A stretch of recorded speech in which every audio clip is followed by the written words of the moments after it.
You guys, today we're going to be talking about just why sneakers might be one of the best investments that you can do, because honestly, hold value. Yeah, he got kicks, but like swish, I don't miss, don't do bricks, he got kicks, the kid is sick, team with Rob, cause he got hits, he got kicks.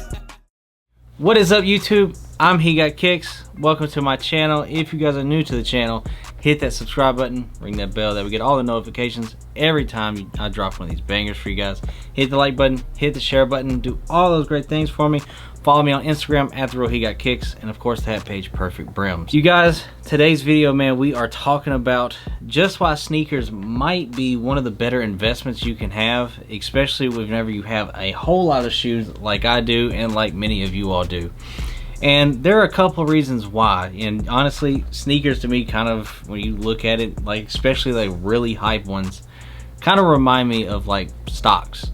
They go up, they go down, but they never really, like, they'll sometimes plateau out, but like they're never really losing too much value. For example, my Air Jordan 1 Travis Scott Fragments, this one right here, unfortunately I haven't worn this one yet. I don't know why I haven't, but this one right here, honestly, like right now on StockX, these things are going for, in my size 10 that I have, which I probably should have got a 9.5, honestly. These things right now, the lowest ask is $17.85. The highest bid's $15.75. So even worn, I actually can get like literally my money back or a little bit more value even wearing the shoe. So, and I know, like, I never sell shoes unless like I get into a bind, which I don't really ever see that really happening, but it definitely could. 100% it could. But these things right here, and like, you know, if I look at a sneaker that I have worn a lot, my OG Mocha Low, this one right here, and you guys know I have the whole collection of the low tops of the Travis Scotts, but this one right here, I've worn this one a lot, and I have a standing offer from somebody that's like, hey, you can wear it, do whatever, I'll give you $1,000 for it. That's my mortgage payment. So literally I have a standing offer whenever I want to sell it, which I don't, but he's always telling me, hey, whenever you're ready, I'll give you $1,000 for it, whatever. I don't want to sell it, but as y'all can see, like I wear it a decent amount. So with that, I have a $1,000 offer just sitting there, and I've got wears out of it. So if push comes to shove, something crazy happened, I could get $1,000 out of that shoe super quick and pay whatever needs to be paid. Just like this one, I could go to any sneaker boutique and get a good chunk of money for this one and really any of my lows. So these right here hold a lot of value. If you look at Jordan 1s, like the Air Jordan 1 Lost and Found, that thing right here right now is sitting at right around $450. If you got it for retail, boom, you can move that quick like that. And any store, I don't care where they are, if you bring in a Lost and Found, they will take it for sure. Like, for sure they will take it. So that is quick cash. You take in any Jordan 4 right now, because Jordan 4s are big. Jordan 4s, you can get a ton of like just quick cash for it, because like if you get Thunders are moving. Midnight Navies move. Military Blacks move. Those things move at stores, so you're able to get quick cash if you need it, if something arises and like an emergency happens.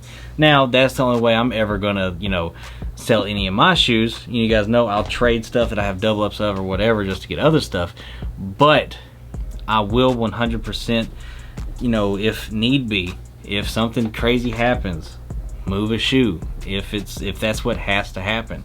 But let's pray that never happens. But sneakers really are kind of like stocks. They go up, they go down, and that's just what it is. But you know, they're always going to hold value. Now if you look at like Jordan 1s, like, you know, you have the top 3 ones, Band 1s, Chicago's, any of those sneakers, they have a very, very high value. Storm Blue 1, they have a high value, so you can get that quick cash if need be, and you only have to really get rid of one shoe. Now you're always going to be able to go back and get that sneaker eventually, but the thing is, you're probably going to pay more after you go back and get it than you sold it for, unfortunately. But it is nice having that, you know, kind of thought process and being able to say, okay, well, instead of using the capital or cash or whatever that I have on hand now, I do have some sneakers that, you know, I can move and pay what needs to be paid and still have this cash available just in case something else happens. Because to me, that's kind of life. Things happen.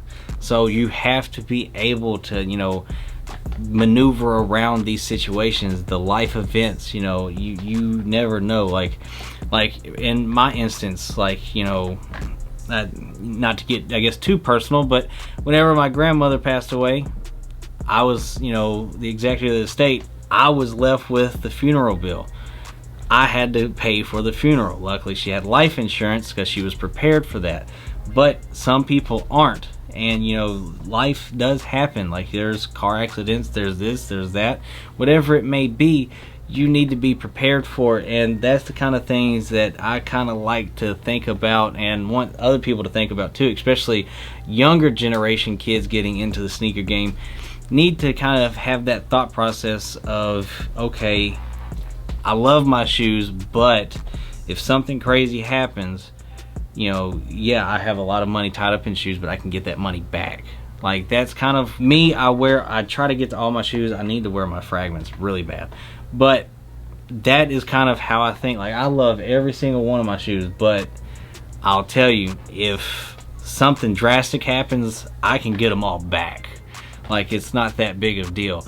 So that's kind of how I'm looking at it anymore. Like, I love all my shoes. I'm gonna wear all my shoes. I'm gonna beat them. I'm gonna do whatever I go. Well, not beat them. I have too many shoes to beat. But that's just kind of how I'm thinking about it now. Is like, these things really are, like, I love sneakers and always will love sneakers. They saved my life. They changed my life.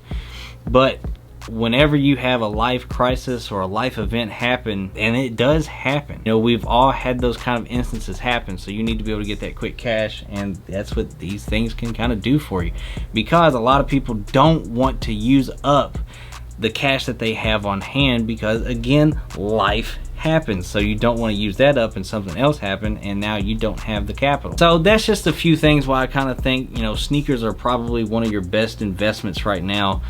That is not a huge investment like upfront or anything like that, but you are able to get that investment back. And that's just my thought process. Let me know in the comment section down below what you guys think.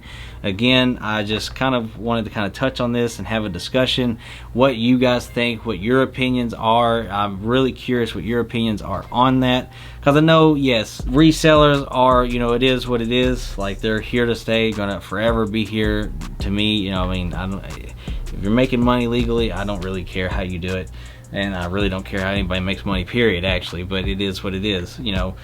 But that's the kind of things that you kind of have to think of now, because these things do have a monetary value on them. And, you know, everybody has these type of life events happen at some point in time. So I'm just kind of curious what you guys think. So just let me know in the comment section down below. Again, I don't want to make this a super long video, but I kind of wanted to explain kind of my thought process on why I say that. And, you know, I don't resell or anything like that, but that is the mindset that I kind of have, just in case something happens. There's always that, well, what if? There's a lot of what ifs in life, and that is definitely one of, you know, what could happen. So let me know in the comment section down below what you guys think. And again, I just hope you guys have a great day, great 4th of July, and I'll see you guys in the next video. Peace.